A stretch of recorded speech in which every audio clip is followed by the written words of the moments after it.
Hello buddies, welcome back to our channel Kish Tej vlogs. ఎలా ఉన్నారు అందరూ? మేమైతే చాలా బాగున్నామండి. ఈరోజు మనం నెల్లూరు స్టైల్లో చేపల పులుసు ఎలా ప్రిపేర్ చేసుకుందామో చూసేద్దాం, వచ్చేయండి. టేస్ట్ అయితే అదిరిపోతుంది అసలు. ఎంతైనా నెల్లూరు అమ్మాయిని కదా, బాగా చేస్తాను, చూసేయండి. దీనికోసం నేను ముందుగా ఫ్రెష్ వాటర్ ఫిష్ తీసుకున్నాను. యాక్చువల్గా ఇక్కడ మాకు ఎక్కువగా సాల్ట్ వాటర్ ఫిషే దొరుకుతుందండి. ఫ్రెష్ వాటర్ ఫిష్ దొరకడం చాలా రేర్ అనమాట. మనకి బొచ్చెలను దొరుకుతాయి కదా, ఆ టైప్లో ఇక్కడ తిలాపియా అని దొరికిందనమాట. దాన్ని తీసుకొచ్చి క్లీన్ చేసేసుకున్నాను. క్లీన్ చేసుకున్న తర్వాత ఒక స్పూన్ సాల్ట్, కొంచెం పసుపు యాడ్ చేసి కలిపేసి పక్కన పెట్టుకుంటున్నాను. ఫిష్ మెత్తబడకుండా ఉంటుంది అనమాట, కొంచెం సాల్ట్ కలిపి పక్కన పెట్టేస్తే. చూడండి, ఇందులోకి మనకి ఒక 3 medium size onions, 2 medium size tomato cut చేసి పక్కన పెట్టేసుకోవాలి. నేను ఇక్కడ 2 చిన్న సైజ్ తీసుకున్నాను ఆనియన్స్. మీడియం అయితే కనుక 3 సరిపోతాయి. ఇప్పుడు ఒక చిన్న మసాలా ప్రిపేర్ చేసుకోవడానికి స్టవ్ వెలిగించేసి ప్యాన్ పెట్టి 1 టీ స్పూన్ ఆవాలు, 1/2 టీ స్పూన్ మెంతులు వేసి డ్రై రోస్ట్ చేసుకోవాలన్నమాట. సిమ్లో పెట్టి అలా ఫ్రై చేసుకోవాలి. మంచి స్మెల్ వచ్చే వరకు మాడిపోకుండా ఫ్రై చేసుకోవాలి. చూడండి, ఎర్రగా ఏగాయి కదా మెంతులు. ఇవి పౌడర్ చేసేసుకుందాం. యాక్చువల్గా నెల్లూరు చేపల పులుసులో ఎలాంటి మసాలాలు వాడరండి. అసలు అల్లం వెల్లుల్లి పేస్ట్ ఇవన్నీ ఏం వేయరు. ఓన్లీ ఆవాలు మెంతులు పౌడర్ ఒక్కటే వేస్తారు. అంతకంటే ఎలాంటి మసాలా ఎక్స్ట్రా యూజ్ చేయరనమాట. టేస్ట్ బాగుంటుంది, అథెంటిక్ స్టైల్. చూడండి, బాగా మెత్తగా పౌడర్ అయిపోయింది కదా, పక్కన పెట్టేసుకుందాం. మనం ప్రాసెస్ స్టార్ట్ చేద్దాం అనమాట. ఇప్పుడు గ్యాస్ వెలిగించేసి ప్యాన్ పెట్టేసి, కొంచెం వెడల్పుగా ఉండే ప్యాన్ అయితే బాగుంటుంది. నా దగ్గర అవి లేవు, సో నా దగ్గర ఉన్న దానిలో చేసేస్తున్నాను. ఇందులో ఒక 3 టేబుల్ స్పూన్ల ఆయిల్, కొంచెం ఆయిల్ ఎక్కువ పడుతుందండి. 3 టేబుల్ స్పూన్ల ఆయిల్ వేసేద్దాం. ఇందులో కొంచెం మెంతులు కొంచెం రెడ్గా ఫ్రై అయిపోవాలి. ఇప్పుడు ఒక 1/2 టీ స్పూన్ ఆవాలు, 1/2 టీ స్పూన్ జీలకర్ర వేసి కొంచెం ఫ్రై చేయాలన్నమాట. చూడండి, జీలకర్ర ఇలా చిట్లుతుంది కదా, స్మెల్ బాగుంటుంది. ఇప్పుడు కరివేపాకు ఒక 2 రెబ్బలు వేసి ఫ్రై చేసేద్దాం. మనం ఆల్రెడీ కట్ చేసి పెట్టుకున్నాం కదా ఆనియన్స్ కూడా తీసుకొని చక్కగా ఫ్రై చేసుకోవాలి.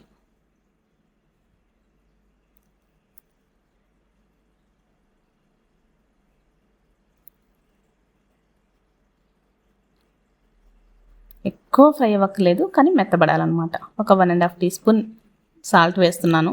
సాల్ట్ కొంచెం ఎక్కువే పడుతుంది. ఆల్రెడీ ఫిష్లో కూడా 1 టీ స్పూన్ వేసేసాను.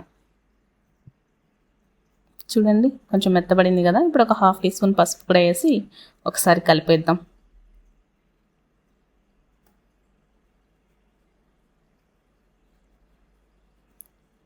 పసుపు వేయగానే కలర్ఫుల్గా మారిపోతుంది కదా ఏ కర్రీ అయినా. చూడండి, ఇలా మెత్తబడిన తర్వాత టొమాటో కూడా వేసి ఒకసారి కలిపేసి మూత పెట్టి టమాటో మీద స్కిన్ మొత్తం సపరేట్ అయ్యి బాగా మెత్తగా అయ్యేంత వరకు కుక్ చేసుకోవాలి. చూడండి, బాగా మెత్తగా అయిపోయింది కదా.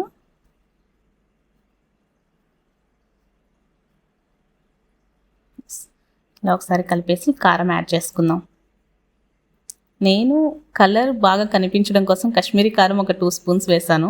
మీరు నార్మల్ కారం అయితే కనుక మీ కారానికి తగ్గట్టుగా అడ్జస్ట్ చేసుకోండి. నేను ఒక 2 స్పూన్స్ కాశ్మీరీ కారం వేసి అండ్ ఒక నార్మల్ కారం ఒక 1 టీ స్పూన్ వేసేసాను.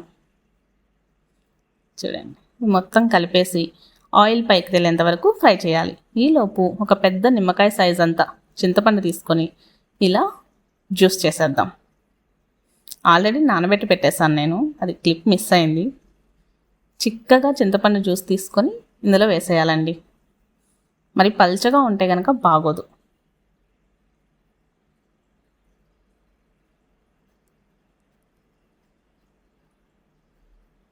చింతపండు కూడా కొంచెం ఎక్కువే పడుతుంది, అప్పుడే ఆ నీచు వాసన రాకుండా ఉంటుంది అనమాట.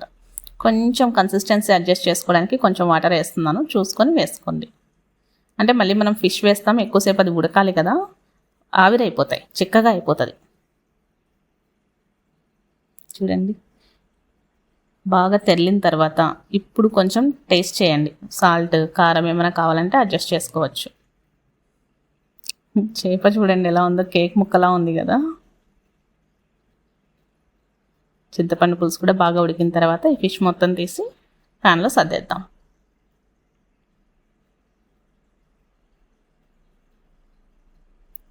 ఫిష్ వేసిన తర్వాత ఎక్కువగా గరిట పెట్టయితే తిప్పకూడదండి. జస్ట్ ప్యానే పట్టుకొని అలా తిప్పాలన్నమాట. చూడండి ఇలా.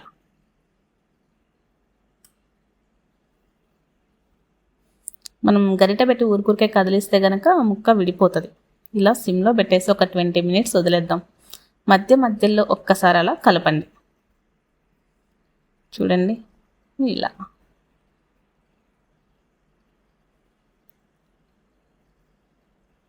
కలర్ఫుల్గా ఉంది కదా, బాగా టెంప్టింగ్గా ఉంది చూడ్డానికే. స్పాచులాతో నేను జస్ట్ ముక్కకి తగలకుండా జస్ట్ ఊరికే అలా అడ్జస్ట్ చేస్తున్నాను అనమాట.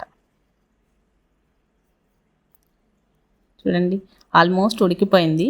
ఇంకొక 10 నిమిషాలు దించుతామనగా ఈ స్టేజ్లో మామిడికాయ వేస్తున్నానండి. పచ్చి మామిడికాయ ఫిష్ కంటే ఎక్కువ టేస్ట్ ఉంటుంది నెల్లూరు చేపల పులుసు ఈ కర్రీలో. ఒకసారి ట్రై చేయండి. ఒక 10 నిమిషాలు దించేస్తామనగా మామిడికాయ కూడా వేసి ఒక్కసారి అలా కలిపేద్దాం. ఎస్, ఇప్పుడు 10 నిమిషాలు ఉడికిపోయిందండి. ఇప్పుడు మనం ఆల్రెడీ ప్రిపేర్ చేసి పెట్టుకున్నాం కదా మసాలా, అదే ఆవాలు మెంతులు పొడి చేసుకున్నాం కదా, ఆ పొడి ఒక 1 టీ స్పూన్ తీసి ఇందులో వేసేయాలి. ఈ పౌడర్ వేసాక కూడా పులుసు ఇంకొంచెం చిక్కబడుతుంది అనమాట. అలా కలిపేసి ఒక 5 మినిట్స్ అలా ఉడికించి దించేయడమే. అంతే అండి, టేస్ట్ అయితే అదిరిపోతుంది. మీ దగ్గర కొత్తిమీర ఉంటే యాడ్ చేసుకోండి, ఇష్టం ఉంటే. అసలు నార్మల్గా అయితే కొత్తిమీర కూడా యాడ్ చేయరు పెద్దవాళ్ళు అయితే. ఇష్టం ఉంటే యాడ్ చేసుకోండి. అయిపోయింది కర్రీ. వేడి వేడి అన్నంలో ఇలా ఈ చేపలు వేసుకొని కర్రీ వేసుకొని తింటే ఆహా, టేస్ట్ అయితే అదిరిపోతుంది అసలు. ఖచ్చితంగా ట్రై చేయండి. చేపల పులుసు ఈరోజు చేసింది రేపటికైతే ఇంకా బాగుంటుందండి టేస్ట్. వేడివేడిగా కంటే కొంచెం చల్లారిన తర్వాత టేస్ట్ ఇంకా బాగుంటుంది.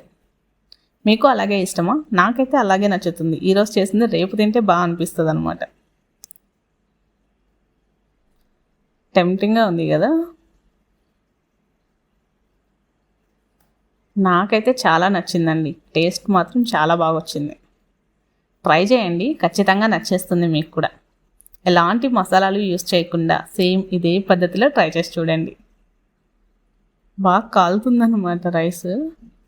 కలుపుతూ ఉంటే మా ఆయన పక్క నుంచి ఏంటి అంత సీరియస్గా తింటున్నావు అని చెప్పి జోక్ చేస్తున్నారు.